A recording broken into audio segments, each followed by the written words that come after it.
Ravi de vous retrouver pour cette nouvelle édition du 19h30. Voici les titres du journal. À quelques semaines du très attendu match amical contre les Lions de l'Atlas du Maroc, le sélectionneur national du Bénin, Guy Notre, a levé le voile ce dimanche sur ses convoqués. Lors d'une conférence de presse, le sélectionneur a présenté une présélection de 30 Kepas qui vont vivre le stage avant le match qui aura lieu au Maroc. Avoir des enfants est souvent perçu comme un événement naturel et personnel, pourtant ce choix est fortement influencé par des normes sociales, économiques et culturelles. Faut-il être financièrement stable avant d'avoir des enfants? La réponse dans ce journal. L'actualité internationale nous conduit ce soir. En Ouganda, les autorités ont annoncé la suspension de la coopération militaire avec l'Allemagne, accusant l'ambassadeur d'Allemagne en Ouganda d'interférer dans les affaires intérieures du pays. Les détails dans un instant.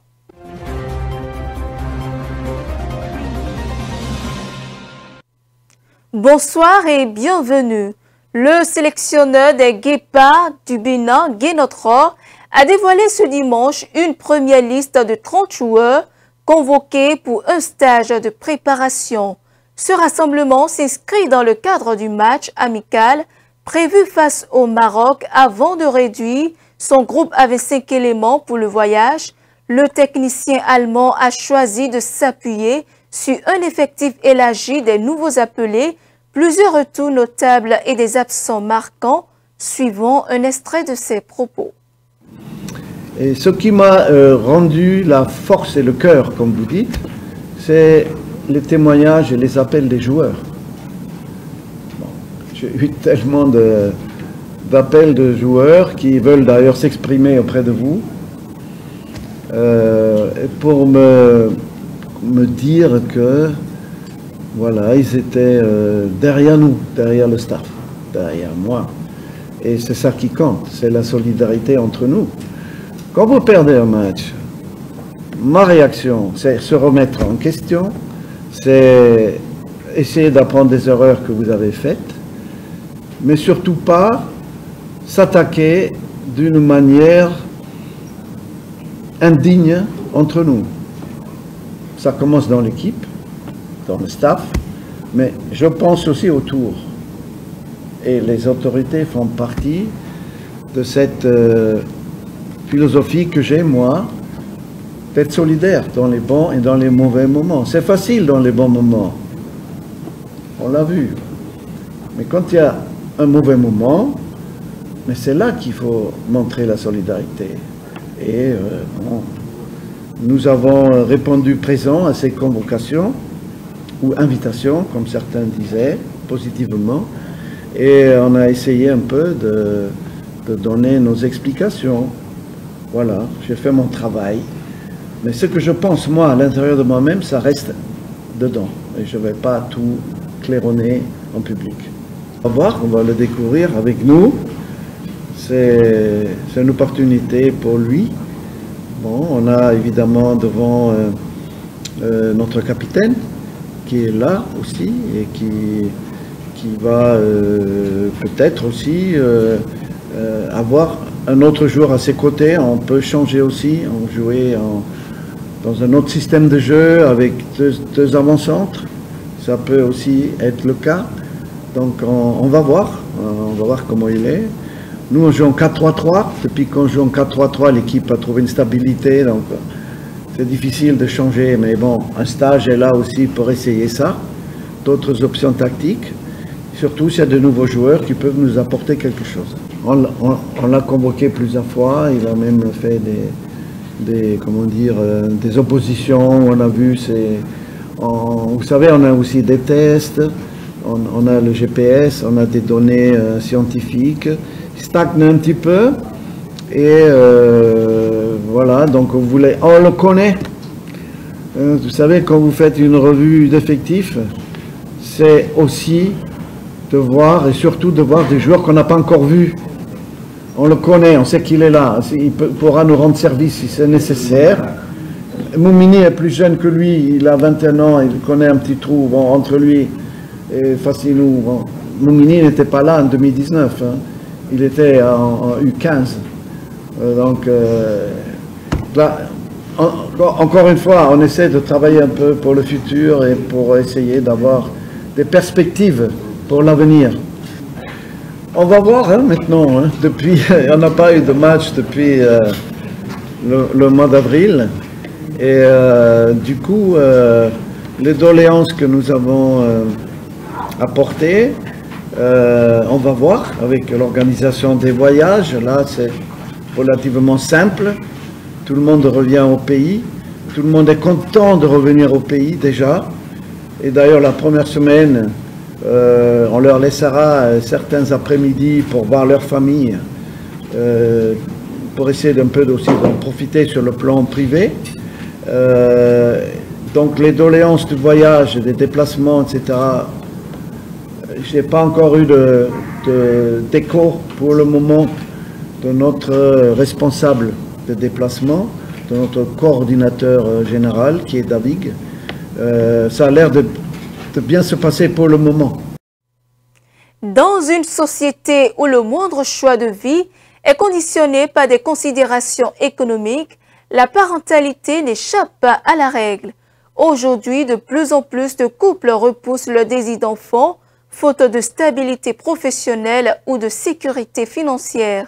Mais faut-il réellement cocher toutes les cases d'emploi, logement, épargne avant de songer à fonder une famille? Voici quelques citoyens rencontrés dans la ville de Cotonou ont répondu à la question. Avoir des voix d'enfants, c'est un programme qui s'établit. Hein. Avant même d'avoir, d'être déjà en amitié avec votre petit ami, c'est un programme qui s'établit. Jusqu'à ce que ça va ça amène au mariage, c'est un programme qui est établi. Jusqu'à ce que vous faites un enfant, c'est un établi. Financièrement, je ne sais pas ce que ça veut dire. Je ne sais pas qu'est-ce que vous mettez dans assis financièrement.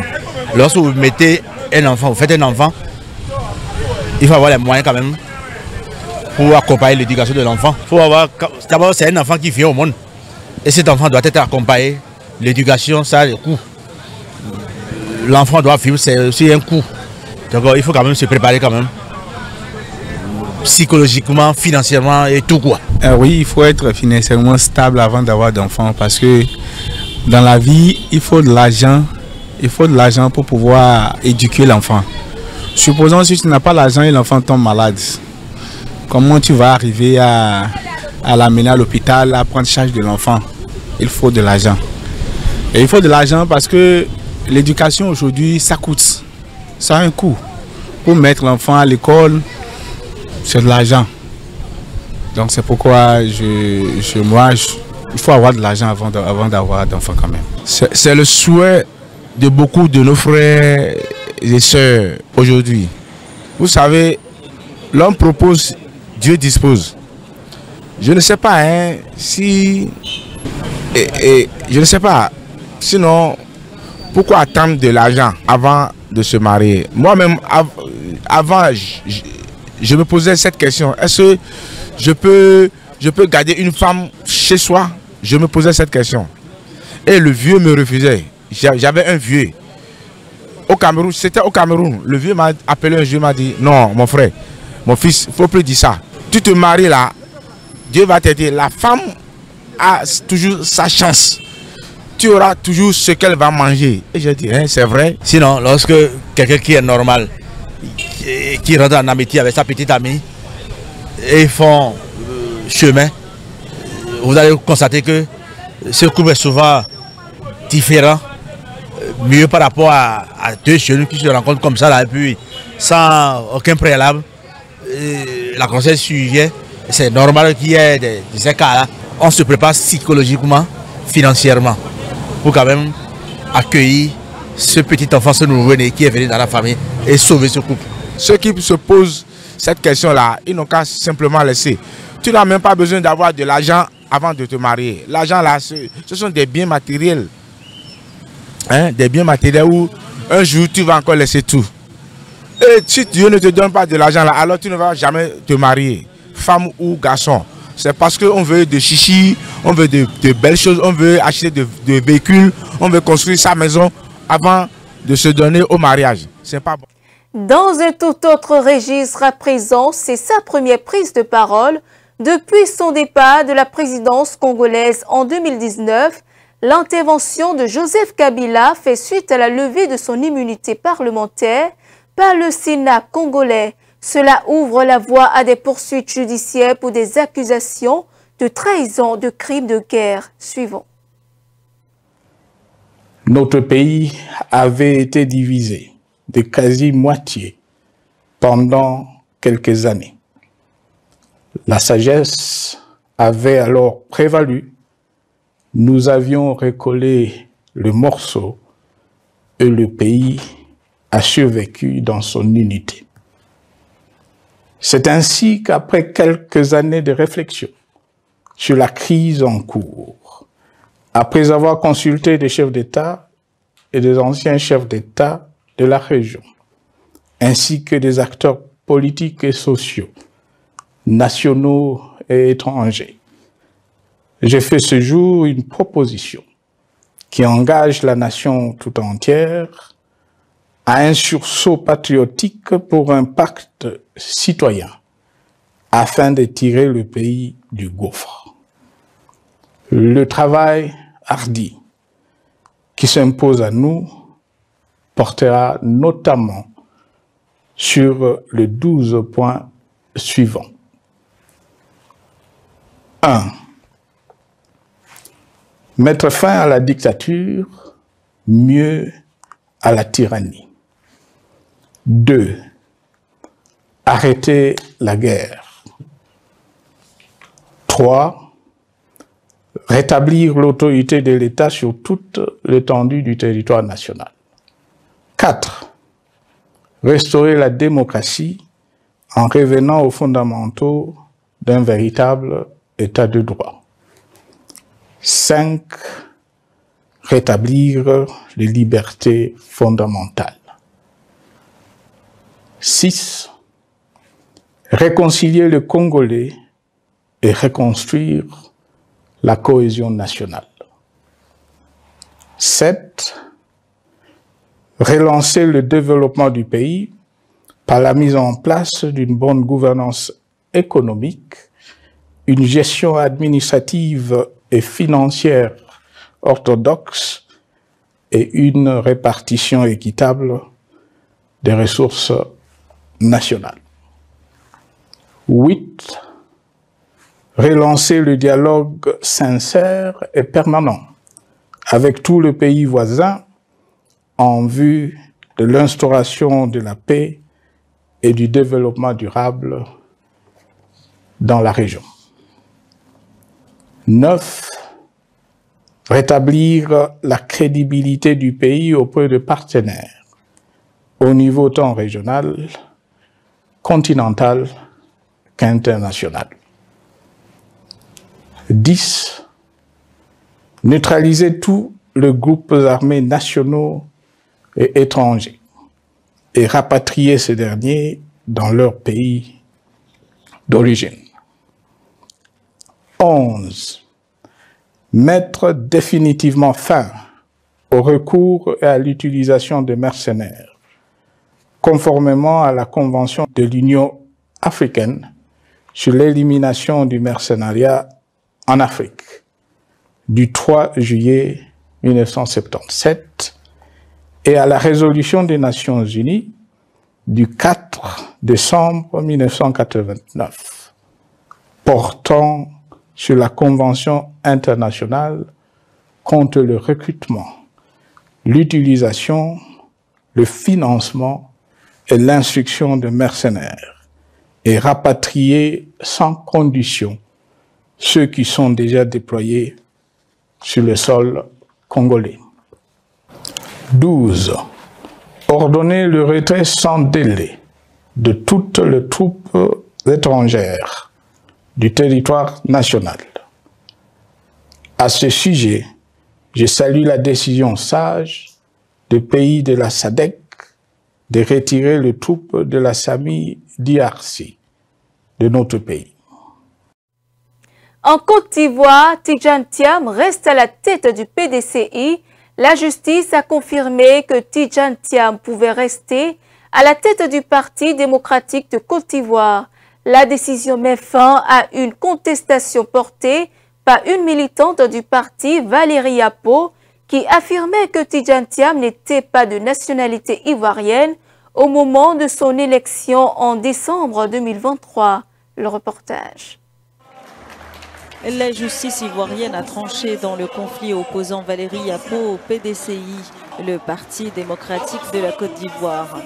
Elle a rejeté la demande de suspension des organes du parti, confirmant la réélection de Tidjane Thiam à la tête du parti.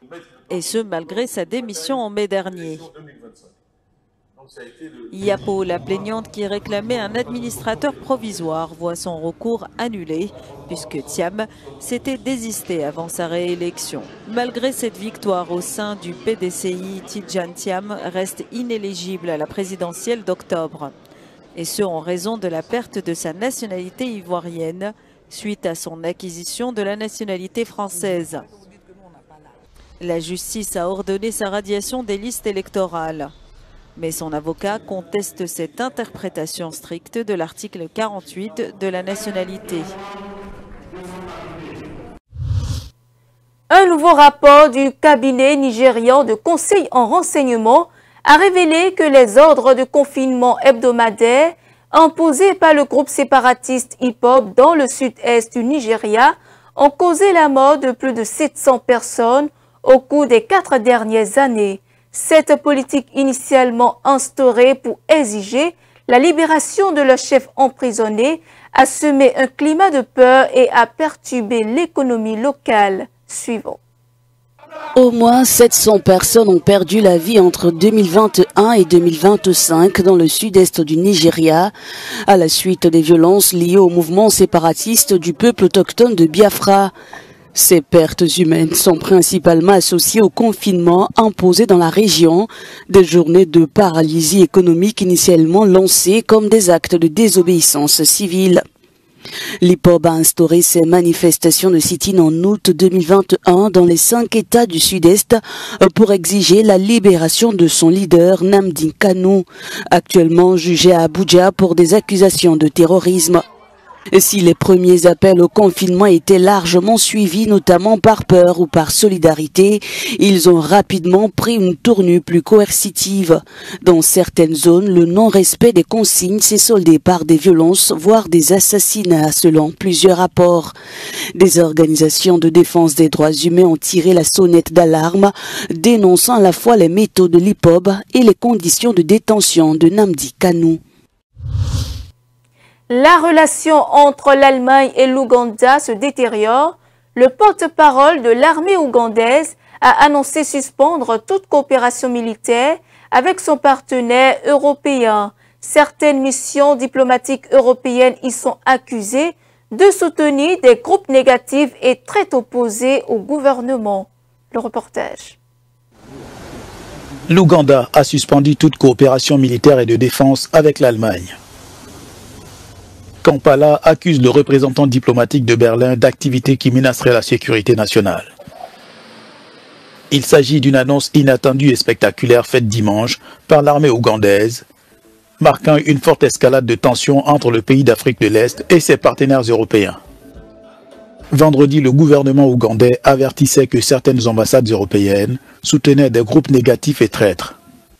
Ce message visait également l'ambassadeur d'Allemagne Matthias Schauer, qui, selon le communiqué officiel, serait impliqué dans des activités subversives en Ouganda.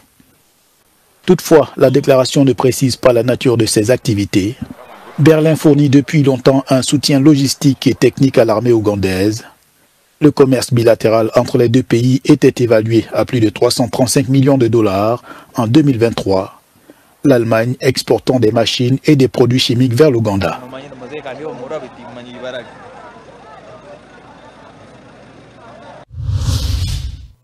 Les États-Unis ont commémoré ce dimanche la mort de l'Afro-Américain George Floyd, tué il y a 5 ans par un policier blanc, un événement qui avait déclenché de fortes mobilisations populaires alors que Donald Trump fait marche arrière sur toutes les réformes destinées à lutter contre le terrorisme.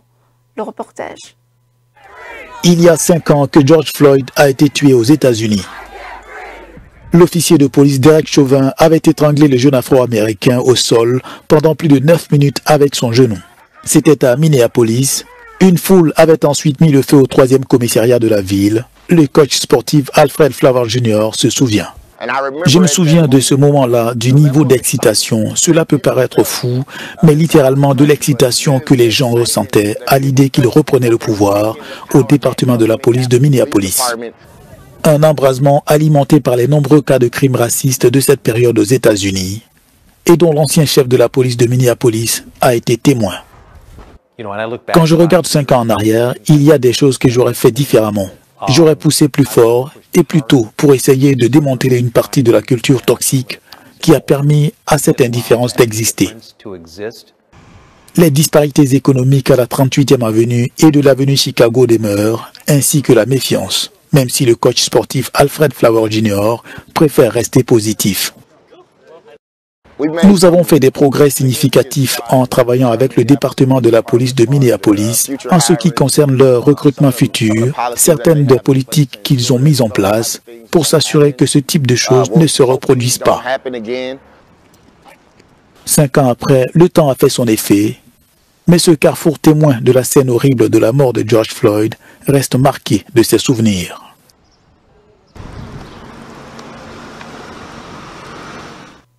Et c'est la fin de ce journal. Merci pour votre aimable attention. Suivez-nous en continu sur speedline.tv.mj/live et sur nos différents canaux digitaux Facebook et YouTube.